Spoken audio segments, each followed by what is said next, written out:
Hello दोस्तों, मैं इंद्रप्रताप सिंह आप सभी का स्टडी विद कॉन्सेप्ट में हार्दिक स्वागत अभिनंदन करता हूं। दोस्तों, हम लोग 51 चैप्टर को डिटेल में डिस्कस कर रहे थे। क्लास 6 1 के एनसीईआरटी चैप्टर नंबर 5 हम लोग किंगडम्स यानी राज्य को देख रहे थे, राजा को देख रहे थे। और जो है कि राज्य और राजा के साथ साथ दोस्तों हम लोगों ने थोड़ा सा उससे आगे भी डिस्कस और समझने का प्रयास किया था। और एंड रिपब्लिक का मतलब मैंने आपको बताया था, किंगडम्स का मतलब बताया था, और जो है कि आपका किंग का भी मतलब बताया था। दोस्तों, लास्ट वन वीडियो में हम लोगों ने क्या क्या डिस्कस किया था, हम लोगों ने लास्ट वन वीडियो में आपको रिकॉल करना चाहेंगे। हम लोगों ने मतलब कि राजा का चुनाव कैसे होता है, यानी ये सब हम लोग कुछ यज्ञ के बारे में देखा और समझा। दोस्तों, यज्ञ के बारे में देखा और समझा, और उसके बाद हम लोगों ने थोड़ा सा उससे और आगे बढ़ते हैं। तो थोड़ा सा हम लोग उससे आगे बढ़ने के बाद हम लोगों ने वर्ड के बारे में समझा। क्या दोस्तों, वर्ड जो कि कैसे डेवलप हुआ और उसके क्या क्या मीनिंग है, हम लोगों ने ये भी देखने और समझने का प्रयास किया। दोस्तों, उसके बाद मोस्ट इंपॉर्टेंट दोस्तों, हम लोगों ने 16 महाजनपद के बारे में देखा और समझा। दोस्तों, कितने 16 महाजनपद को देखा और महाजनपद को दोस्तों देखा और समझा।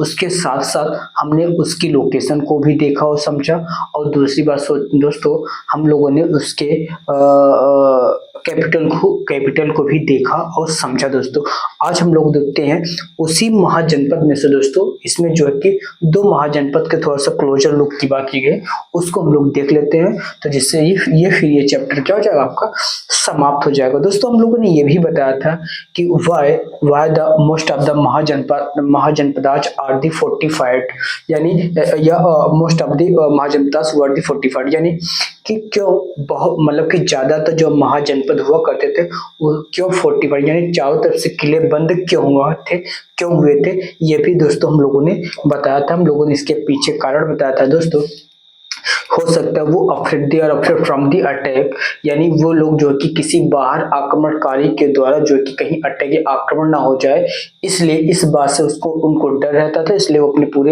पूरे साम्राज्य को यानी अपने राज्य को दोस्तों चारों तरफ से फोर्टिफाइड किले बंद कर लिए थे। और जितना अच्छा दोस्तों किले मतलब किले किससे बने थे, ईंट के बने थे और पत्थर के बने हुए थे दोस्तों। और जितनी मोटी दीवारें थी मतलब कि आपके पास जितना अच्छा रिसोर्सेस होगा दोस्तों, आप उसी प्रकार से अपने राज्य का मतलब डेकोरम मेंटेन करेंगे, यानी उसी प्रकार से अपने राज्य को मजबूती के साथ रिप्रेजेंट करेंगे, जिससे बाहर आक्रमणकारी जो है कि आपके राज्य को थोड़ी सी भी क्षति ना पहुंचा पाए। अगर जो राज्य कमजोर हुआ करता होगा, उनकी दीवारें भी मतलब कि वो अपने राज्य पर ज्यादा खर्च नहीं कर पाएगा। जब अपने राज्य पे ज्यादा खर्च नहीं कर पाएगा, इससे एक बात तो ये स्पष्ट हो जाए, उसके पास रिसोर्सेज कम है, उस पर अटैक करना आसान होगा, उसको जीतना भी आसान होगा। यानी इसके वाइस इसको उल्टा भी देखे, यानी जो राज्य अपने आप को ज्यादा मजबूती से रिप्रेजेंट चारों तरफ से फोर्टिफाइड किया। और दोस्तों जब आप चारों तरफ से फोर्टिफाइड कर, आपको ज्यादा मजदूरों की जरूरत पड़ेगी, ज्यादा आपको रिसोर्सेस की जरूरत पड़ेगी। नहीं, बात समझ रहे हैं मैं क्या बता रहा हूँ? देखो कैसे लिंक किया जाता है दोस्तों। इस प्रकार से अगर आप लिंक करेंगे दोस्तों, आपको बहुत ज्यादा लर्न करने की जरूरत नहीं पड़ेगी। आई होप आपको आवाज और ऑडियो सब कुछ विजुअल होगा। तो दोस्तों, मैं ये बता रहा था, जैसे मान लेते हैं ये आपका पूरा ये एक राज्य है, ये एक किंगडम है आपका। दोस्तों, ध्यान से समझिएगा, किंगडम से दोस्तों, और यहाँ पे एक कोई आपका राजा है, ठीक है। अब देखो इस तरफ हमने क्या किया, चारों तरफ से दोस्तों इसको फोर्टिफाइड कर लिया दोस्तों। ये ज्यादातर फोर्टिफाइड जो आपके जितने भी देखेंगे मोस्ट ऑफ द ये on the bank of river देखने को मिलेंगे। कहाँ पे, रिवर पे। अच्छा, रिवर पे क्यों? क्योंकि ये आपको नेचुरल फ्रंटियर होते हैं। क्या होते हैं? नेचुरल फ्रंटियर होते हैं। अभी हम लोग देखते हैं एक मगध का एग्जांपल देंगे, वहां बात आपको समझ आएगी। दोस्तों, अब देखो जितनी दीवारें मोटी होंगी, जितनी दीवारें थोड़ा सा मजबूत होंगी, उस पे अटैक करना थोड़ा सा मुश्किल होगा, उसको जीतना थोड़ा सा मुश्किल होगा। और दूसरी बात दोस्तों, जब इस दीवार के अंदर जो है कि सारे लोग जो यहाँ के लोग होंगे कैप्चर हो जाएंगे, यानी इन पे इस राजा के द्वारा रूल करना भी आसान होगा। इनको अपनी बात को मनाना या अपनी इनके जो सर्कुलर जारी करना होगा, या कोई बात राजा का आदेश होगा या फिर उनका उपदेश होगा, ये सारी बातें जनता को माने, उन पर रूल करना, उन पे अपनी बातों को मनवाना, अपना थोपना, ये भी आसान होगा दोस्तों। दूसरी बात दोस्तों और हम क्या समझ सकते हैं, अच्छा जितनी मोटी दीवारें होंगी, अगर जितना अच्छा दीवारें होंगे उस पर अच्छे ये दीवारें किसके बने थे, स्टोन के भी बने थे। और दोस्तों ये ब्रिक्स के ये किले जो है कि स्टोन और ब्रिक्स, बड़े बड़े ब्रिक्स और स्टोन के ये किले हुआ करते थे और चारों तरफ से किले बने थे। और ये और दूसरी बात दोस्तों, और इसकी प्रकार से ज्यादा अच्छे दीवारें होंगे, ज्यादा अच्छे वो यानी पावरफुल, यानी उसको पावरफुल पावरफुल राजा यानी पावरफुल किंगडम को दर्शाता है। आई होप मैं जो बताने का समझाने का प्रयास कर रहा हूँ। दूसरी बात, अगर जो पावरफुल होगा उसके पास रिसोर्सेज भी खूब ठीक ठाक होगी।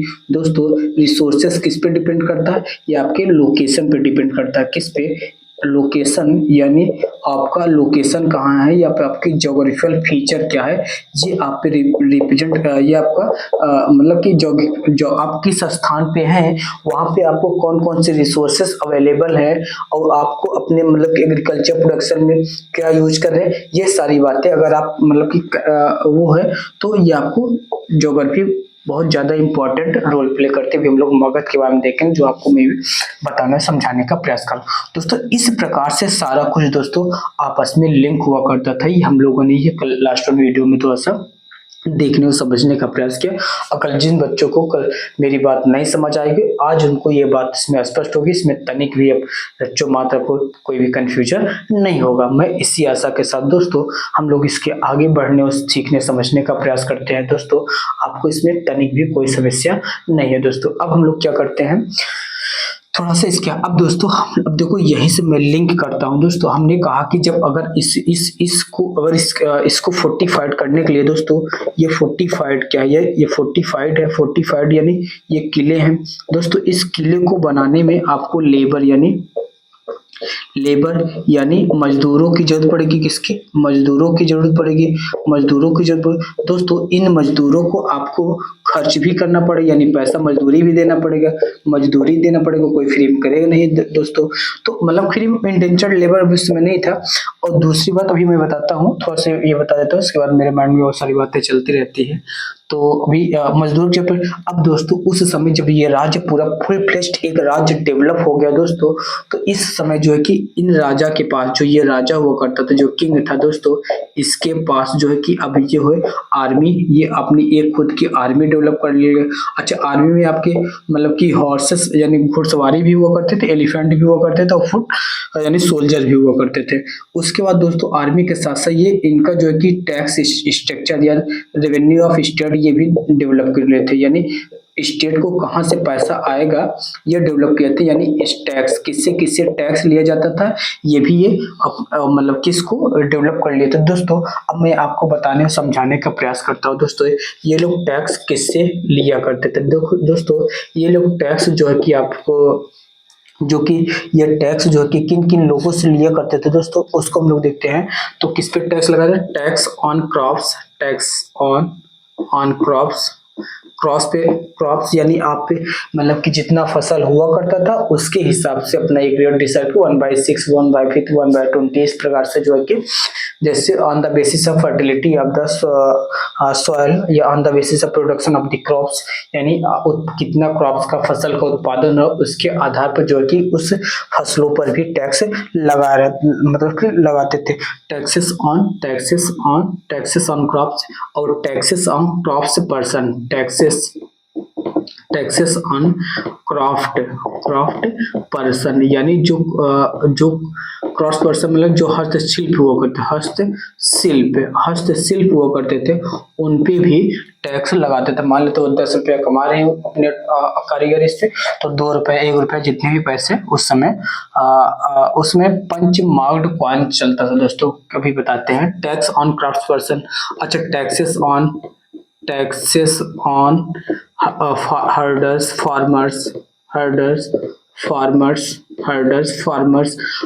और फार्मर्स में भी टैक्स लगाया करते थे। ठीक है, हर्डर्स और फार्मर्स पर दोस्तों हर्डर्स और फार्मर्स क्या करते हैं, ये लोग जो प्रोड्यूस करते थे उस पे जो है कि इन पे टैक्स लगाया करते थे दोस्तों। और किस पे टैक्स लगाते थे ये लोग, और किससे टैक्स वसूला करते थे। अच्छा टैक्सेस ऑन गुड्स, अच्छा अब कोई अगर ट्रेड कर रहा है, टैक्सेस ऑन गुड्स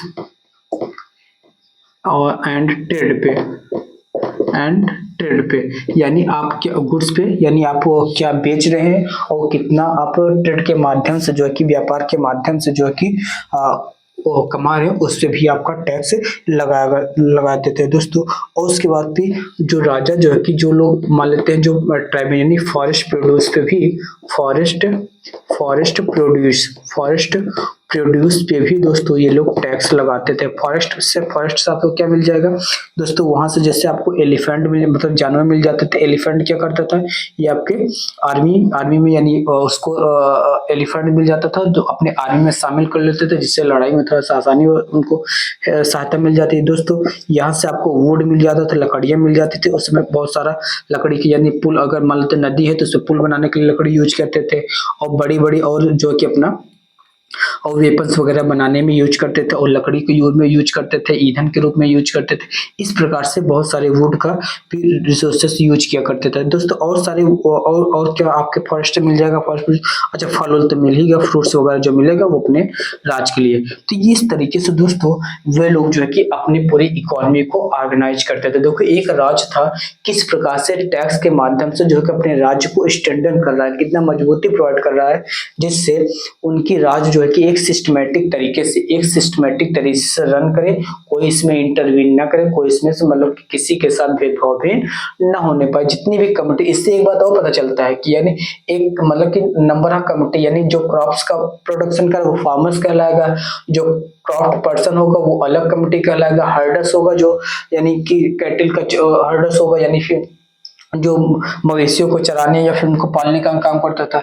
अच्छा यहाँ पे टैक्स गुड्स एंड सर्विसेज, यहाँ पे जब मतलब जो छत्री वैसे लोग होंगे जो ट्रेड व्यापार वगैरह करते थे उन पे, यानी देखो यहाँ पे एक बात और स्पष्ट होती है कि मतलब कि लेवल ऑफ कम्युनिटी, किस कौन कौन सी कम्युनिटी थी, हर एक कम्युनिटी पर जो है कि दोस्तों मतलब कि टैक्स जो है कि थोपा जाता था। और दूसरी बात दोस्तों आप कहीं भी देखेंगे इसमें ब्राह्मण का जिक्र नहीं होता है। वो मतलब कि पहले से ऐसे समझो प्रिविलेज्ड क्लास के लोग थे, उन पे वो जो कि राजा बनाते थे, यानी उस पे जो कि टैक्स नहीं लगता था। ऐसा कुछ उन लोगों का सिस्टम था। तो हम लोग देखेंगे what is the reason behind it, उसके पीछे क्या कारण है, क्यों ऐसा कुछ हुआ करता था दोस्तों। ये सारी बातें दोस्तों हम लोगों ने देखने और समझने का प्रयास किया। अच्छा इसमें कुछ हौच पौच हमको लग रहा है। टैक्सेस ऑन क्रॉप्स लिखा है, टैक्सेस ऑन क्रॉप्स पर्सन लिखा है, टैक्सेस ऑन हर्डर्स लिखा है, taxes on goods through the trade, यानी जो है कि ट्रेड के माध्यम से, यानी अच्छा तो इसको समझेंगे। टैक्सेस ऑन गुड्स यानी कि जो गुड्स हमारे यहाँ प्रोडक्शन नहीं हो रहा है, आप दूसरे रीजन से आप हमारे यहाँ ला रहे हैं, उसको डिस्ट्रीब्यूट कर रहे हैं, बेच रहे हैं, उसके माध्यम से जो आप प्रॉफिट कमा रहे हैं उस पर टैक्स लगाते थे। जैसे आज भी ये चीज आपको प्रिवेल करने देखने को मिल जाता है दोस्तों। इस प्रकार से जो है कि राज्य दोस्तों हमारा स्टैंडर्ड हुआ करता था। और हम लोगों ने कल और एक बात मतलब कल इसके बारे में जिक्र किया था। आज हम लोग थोड़ा देखते हैं क्या इसमें एग्रीकल्चर में प्रोडक्शन में क्या उसमें चेंजिंग होता है दोस्तों। अभी तक हम लोगों ने जितनी बातें बताई वो सारी बातें आपको स्पष्ट हो गई, इसमें तनिक भी रच्चो मात्र आपको कोई कंफ्यूजन नहीं होगा दोस्तों आपसे एक हम्बल रिक्वेस्ट है। क्या हम्बल रिक्वेस्ट है कि अगर आपको वीडियो अच्छी लग रही है, जिन्होंने अभी तक लाइक नहीं किया इस वीडियो को लाइक करें, अपने दोस्तों में अभी तक जिन्होंने शेयर नहीं किया है अपने दोस्तों में शेयर करें, अपने डिफरेंट सोशल मीडिया प्लेटफॉर्म पे इसको स्टोरी, स्टेटस या लोगों को जिस प्रकार से आप लोगों को कनेक्ट कर सकते हैं दोस्तों, कनेक्ट करने का प्रयास करें दोस्तों। आपसे बस अभी तक तो मुझको इसी प्रकार का हेल्प है। मैंने जैसे कल एक बात बोला था, मुझे जिंदगी में आपका इस तरीके से साथ चाहिए, मुझे जिंदगी में कुछ इस तरीके से आपका साथ चाहिए जैसे एक बच्चे को भीड़ में माँ बाप का हाथ चाहिए दोस्तों। उसी प्रकार से दोस्तों इस भीड़ में जो है कि हमको आपका इस तरीके से साथ चाहिए, आपको इस तरीके से समर्थन और सपोर्ट की जरूरत है। जैसे भीड़ यूट्यूब की दुनिया में इतनी सारा भीड़ है दोस्तों, कैसे मतलब कि अपने आप की पहचान, अपने आप को पहचान मतलब बना पाए, इसमें जो है कि ऑडियंस का सबसे बहुत बड़ा हमको लगता है कि वही हीरो है, बाकी सब तो प्यादे हैं। हम लोग प्यादे ही हैं। आप लोग चाहें जिसको हीरो बनाए फिर या मतलब ऑडियंस ही सब कुछ है यार, मतलब समझ रहे होंगे मैं क्या कहना चाहता हूँ। तो जैसे और एक बार बताता हूँ आपको, जैसे एक मंदिर है, आपको एक मंदिर मतलब सुन लीजिए 2 मिनट की बातें हैं। एक मंदिर है जैसे ठीक है, एक मंदिर है जहाँ पे मतलब कि बहुत हजारों संख्या की भीड़ लगती है। यानी एक मंदिर जैसे मान लेते हैं वैष्णो धाम ही लेते हैं, जम्मू कश्मीर के वैष्णो धाम एक मंदिर माता रानी की मंदिर है, वो वैष्णो देवी का मंदिर है। तो दोस्तों यहाँ पे हजारों की संख्या में भीड़ लग रही है। अब जहाँ पे ज्यादा भीड़ लगेगी उसकी जो है कि पावरफुल, यानी उसकी जो है कि कहीं न कहीं पावर होगा, उसकी जो ब्लेसिंग होगा वो फैलता जाएगा। और उसके बगल में एक छोटी सी मंदिर, वहां कोई न जाए तो बताओ क्या इसकी कोई होगा? यानी इसको इस किसने मजबूत बनाया है? इसके यहाँ के जो भक्त हैं। और दूसरी बात दोस्तों, मतलब कि सिर्फ और सिर्फ भक्त ही नहीं, इनकी भी कृपा होगी। ये भी यहाँ इनके पास जो आते होंगे वो उनकी समस्याओं को रिजॉल्व करते हैं। मतलब कि दोनों पक्ष में होता है, ये इनकी समस्याओं को समाधान करते थे। इस प्रकार से इनकी आस्था बढ़ती जा रही है। उसी प्रकार से मैं भी कह रहा हूँ, आप अपनी समस्या के लायक जो आपके कॉन्सेप्ट नहीं क्लियर होते हैं वो बताएं, मैं आपको कॉन्सेप्ट क्लियर करूंगा, जिससे जो है कि हमारा आपका कम्युनिकेशन इंटेलेक्चुअल थोड़ा सा बढ़ेगा, कम्युनिकेटिव मतलब कि थोड़ा सा हम लोग एक दूसरे से बेहतर तरीके से कनेक्ट हो पाएंगे। और दूसरी बात दोस्तों, थोड़ा सा हमारी कम्युनिटी जो है कि इस तरीके से हम लोग डेवलप करेंगे, जिससे अपनी जो एक हमारा भी परिवार है इसको लोग धीरे धीरे से थोड़ा सा ग्रो करते हैं। और इसमें पूरा पूरा आपका ही रोल होना चाहिए, आपका ही रोल है। बाकी हम क्या करते हैं, कंटेंट को डिलीवर कर सकते हैं, जैसे वो कहेंगे उस तरीके से मैं कंटेंट डिलीवर करूंगा दोस्तों।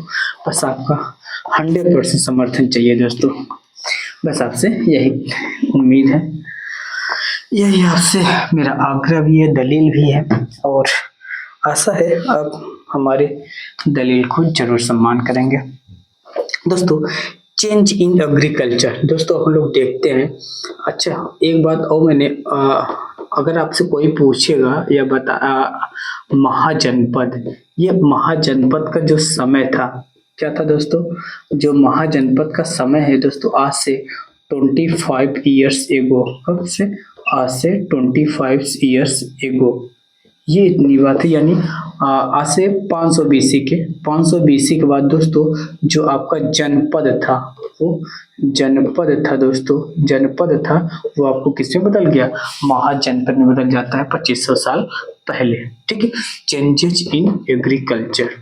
तो हम लोग देखते हैं एग्रीकल्चर में क्या परिवर्तन होता है, उसको हम लोग देखने और समझने का प्रयास करते हैं दोस्तों। एग्रीकल्चर में दो अभूतपूर्व परिवर्तन होता है। हम लोगों ने देखा कि 1000 ईयर यानी 1000 बीसी के आसपास जो है कि आयरन का मतलब वो खोज होता है, आयरन के बारे में लोग जानते हैं। अब दोस्तों अब जो अपने वो प्लाउ से यानी जो हल था, क्या था दोस्तों? जो हल था दोस्तों, हल में क्या हुआ, ये लोग आयरन का प्लाउ शेयर यूज करने लगे। किसमें? आयरन प्लाउ शेयर यूज करने लगे। अब दोस्तों जब आयरन का प्लाउ शेयर यूज कर लेंगे, जो हैवी क्ले थे, क्या थे? हैवी क्ले थे, यानी जो भारी मतलब कि ऐसे मान लेते एक मिट्टी है, बड़े से मिट्टी के टुकड़ों को इसको इजीली पलट सकता है, यानी इसको इजीली से इसको कल्टीवेट कर सकता, इजीली से जोत सकता है, यानी इसको इजीली एक तरफ से दूसरी तरफ पलट सकता है, जिससे उसमें फर्टिलिटी उसकी बढ़ जाए, उससे मॉइस्चर बढ़ जाएगा, उससे हवा लगेगी और कीड़े मकोड़े जो उसमें ह्यूमिडिटी बढ़ेगी तो उसकी फर्टिलिटी भी बढ़ जाएगी दोस्तों। इस प्रकार से जब बड़े बड़े आयरन प्लाउ शेयर का यूज करने लगे तो ये थोड़ा सा कल्टीवेशन प्रक्रिया में दोस्तों इनको आसानी मिली। इससे दोस्तों क्या हुआ कि सॉइल की फर्टिलिटी बढ़ जाती है। क्या होती है? फर्टिलिटी बढ़ जाती है। फर्टिलिटी क्या होती है दोस्तों? फर्टिलिटी बढ़ जाती है। अच्छा, आयरन को सॉइल की फर्टिलिटी बढ़ती है। दूसरी बात दोस्तों क्या होता है, पहले जो है कि डायरेक्ट सीड को प्लांट किया जाता था। क्या किया जाता था दोस्तों? सीड को प्लांट किया जाता था।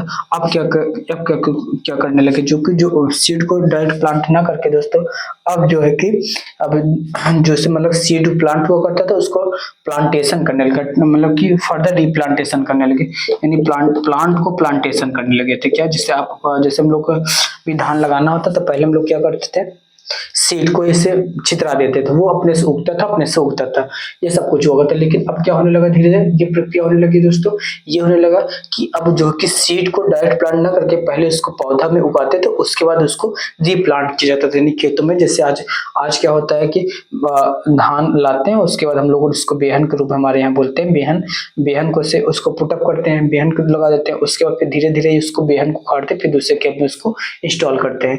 इस प्रकार इससे क्या होता है कि उस क्रॉप्स की प्रोडक्टिविटी ही बढ़ जाती है और दूसरी बात जो है कि सॉइल भी हेल्दी होने लगा। इस प्रकार से जो कि दोस्तों यहाँ पे एग्रीकल्चर में परिवर्तन होता है और एग्रीकल्चर में ह्यूज प्रोडक्शन होने लगता है। अब दोस्तों जब ह्यूज प्रोडक्शन हो रहा है तो बताओ यहाँ पे ट्रेड एंड कॉमर्स भी बढ़ेगा। ट्रेड एंड कॉमर्स भी बढ़ेगा यानी यहाँ पे ज़्यादा खरीदारी होगी, ज़्यादा उसमें बेचा जाएगा, तो यानी स्टेट का जो है कि रेवेन्यू बढ़ेगा। क्या हो जाएगा दोस्तों? रेवेन्यू बढ़ेगा तो वो जो इस समय के राष्ट्र है ज़्यादा पावरफुल होंगे। तो यहाँ से दोस्तों ये सारी प्रक्रिया स्टार्ट हो जाती है। दोस्तों आई होप आप समझ गए होंगे। ट्रांसप्लांटिंग मतलब हमने बताने और समझाने का प्रयास किया। इसमें पैडी का हमने एग्जाम्पल, सीड प्लांट्स में जैसे आपको पैडी मने होता है दोस्तों धान होता है, जैसे इसमें धान का हमने बताया कि कैसे उसको करने लगे। आई होप ये बातें अभी तक आपको दोस्तों समझ आ गई होगी, इसमें आपको तनिक भी कोई भी समस्या नहीं होगी। दोस्तों अगर किसी भी हमारे सहपाठी या हमारे साथी को अगर थोड़ी सी दिक्कत होती है तो बताएंगे, तो हम लोग क्या करेंगे उसको और बेहतर तरीके से सीखने और समझने का प्रयास करेंगे। दोस्तों मैं सोच रहा हूँ कि अभी अगर मैं मगध को बताऊंगा, वज्जी को बताऊंगा तो थोड़ा सा क्या हो जाएगा, ये लेंथी हो जाएगा। मैं सोच रहा हूँ इस वीडियो को हम लोग यहीं तक रखते हैं। नेक्स्ट वीडियो में क्या करेंगे, हम लोग मगध को देखेंगे और वज्जी को देखेंगे, उसी में देखते हैं कुछ फैक्ट वगैरह को भी देख लेंगे। तो ये इस वीडियो में पूरा चैप्टर समाप्त भी नहीं होगा। तो हम लोग इसको नेक्स्ट वीडियो में कैरी ऑन करते हैं। दोस्तों आपने हमारी बात को बहुत ही सस्ता, बहुत ही ध्यानपूर्वक समझा।